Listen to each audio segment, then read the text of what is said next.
The future, the near term and the longer term future that you envision for Bitcoin? Oh my gosh. This thing's going to hundreds of thousands of dollars per coin, Charles. I mean,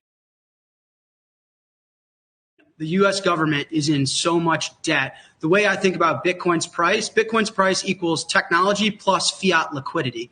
So it's going to go up because it's innovative tech and it's better money. But what really shoots it up at a neck-breaking pace is when our government is tens of trillions of dollars in debt and has to roll that debt over. So they got a lot of money to print and financial assets are going to soar. And Bitcoin goes up the most because it's the hardest to make more of. It's over, man. This thing's going to the moon. You know, so interesting, too, because it's not just the U.S. I was just reading today, globally, these countries, these advanced nations and all this fiat currency are going to have to spend $2 trillion on the interest alone, and they won't stop spending, Jack. They just won't stop spending money, and it's coming back to haunt them, and it's coming back to maybe people realizing fiat currency is not the place to be, huh?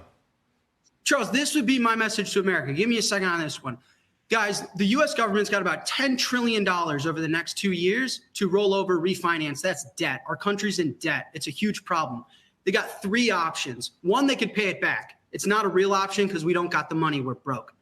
Two, our government could come out, Charles, and say, you know what, guys, we screwed up. After World War II, we changed the way money worked. We got off the gold standard. We issued debt all over the place. We got way too cocky. And actually, all of our banks don't have your money. They're insolvent. All the airlines you fly and travel on aren't actually good businesses that should be in business.